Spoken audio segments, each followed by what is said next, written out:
Assalamualaikum warahmatullahi wabarakatuh. Saudara muslimin dan muslimah, Nusaibah binti Ka'ab.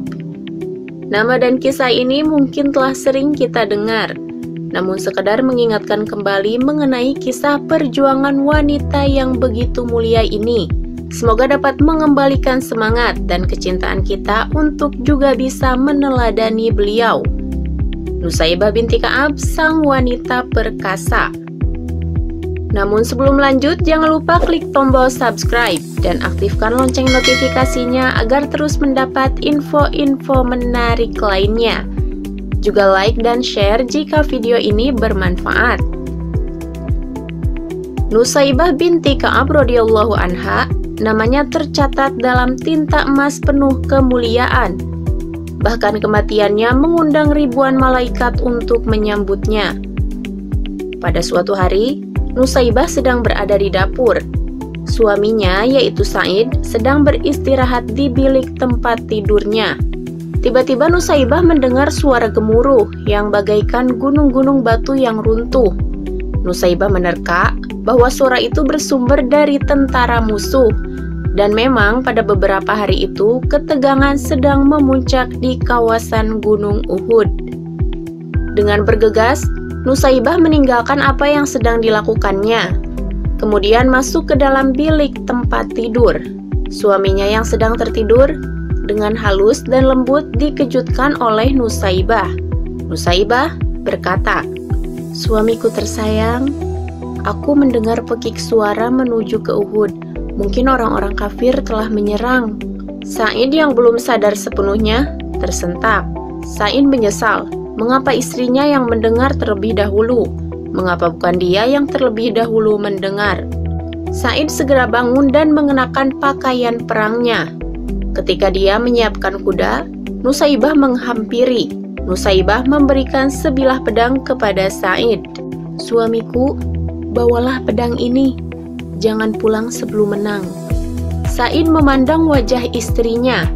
Setelah mendengar perkataannya itu, tak pernah ada keraguan padanya untuk pergi ke medan perang. Sa'id menaiki kudanya. Lalu terdengarlah derap suara langkah kuda menuju ke utara. Sa'id seketika terjun ke tengah medan pertempuran yang sedang berkecamuk. Di satu sudut yang lain, Rasulullah Shallallahu Alaihi Wasallam melihat Sa'id dan tersenyum kepadanya. Senyum yang tulus itu semakin mengobarkan keberanian Sa'id. Sedangkan di rumah Sa'id, Nusaibah duduk dengan gelisah.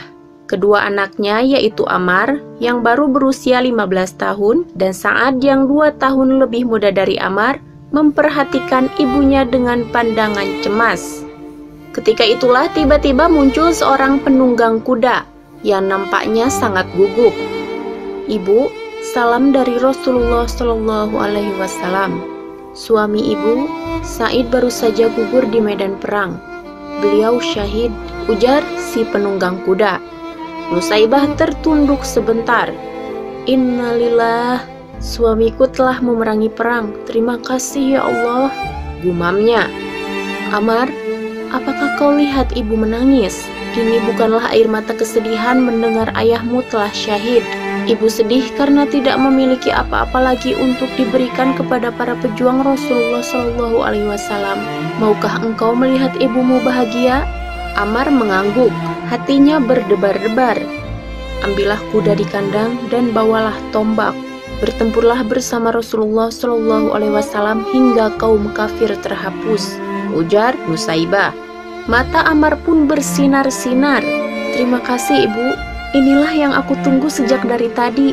Aku ragu, seandainya ibu tidak memberi peluang kepadaku untuk membela agama Allah Subhanahu wa Ta'ala." Putra Nusaibah yang berbadan kurus itu pun terus menderapkan kudanya mengikuti jejak sang ayah.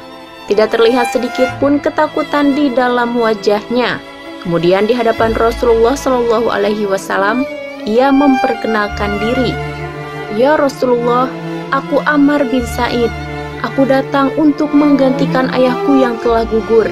Rasulullah Shallallahu Alaihi Wasallam dengan terharu memeluk anak muda itu. "Engkau adalah pemuda Islam yang sejati, Ammar. Allah memberkatimu." Hari itu pertempuran berlalu cepat. Pertumpahan darah berlangsung hingga petang. Pada pagi hari, seorang utusan pasukan Islam berangkat dari perkemahan di medan tempur menuju rumah Nusaibah. Setibanya di sana, wanita yang tabah itu sedang termangu-mangu menunggu berita. "Ada kabar apakah gerangan?" serunya gemetar ketika sang utusan belum lagi membuka suaranya. "Apakah anakku gugur?" Utusan itu menunduk sedih. "Betul." "Innalillah." Nusaibah bergumam kecil. Ia menangis. "Kau berduka ya Ummu Amar?" bertanya seorang utusan. Nusaibah menggeleng kecil. "Tidak, aku gembira. Hanya aku sedih. Siapa lagi yang akan kuberangkatkan? Sa'ad masihlah kanak-kanak." Mendengar itu, Sa'ad yang sedang berada tepat di samping ibunya menyela. "Ibu, jangan remehkan aku. Jika engkau izinkan, akan aku tunjukkan bahwa Sa'ad adalah putra seorang ayah yang gagah berani." Nusaibah terperanjat. Ia memandang putranya. "Kau tidak takut, Nak?" Sa'ad yang sudah meloncat ke atas kudanya menggeleng yakin.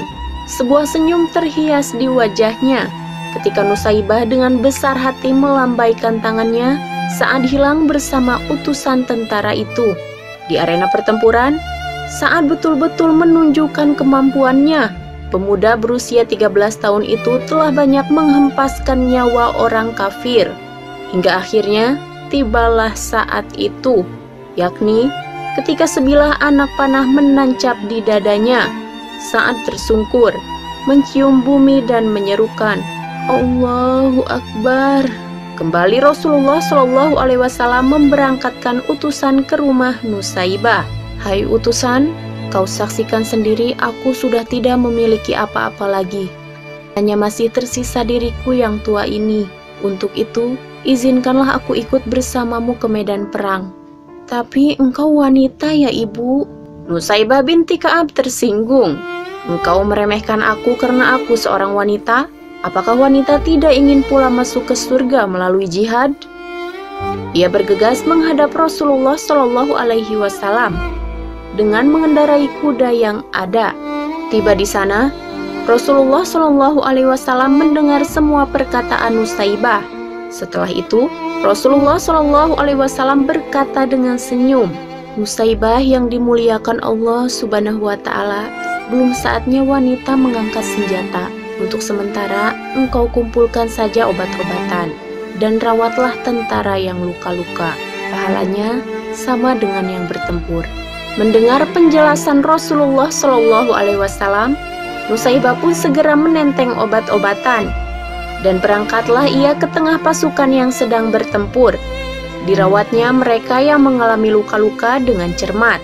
Pada suatu saat, ketika ia sedang menunduk dan memberi minum seorang prajurit muda yang luka-luka, Rasulullah Shallallahu Alaihi Wasallam terjatuh dari kudanya. Akibat keningnya terserempet anak panah musuh. Nusaibah tidak dapat menahan diri lagi menyaksikan hal itu. Ia bangkit dengan gagah berani. Nusaibah menaiki kudanya.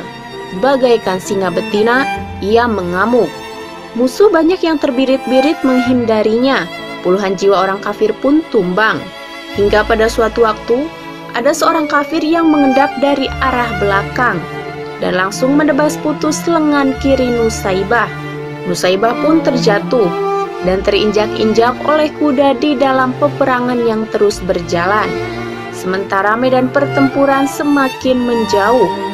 Tiba-tiba Ibnu Mas'ud menunggang kudanya, mengawasi kalau ada orang yang bisa ditolongnya. Begitu melihat ada tubuh yang bergerak-gerak dengan susah payah, dia segera mendekatinya. Dipercikannya air ke muka tubuh itu. Akhirnya Ibnu Mas'ud mengenalinya. "Istri Sa'idkah engkau?"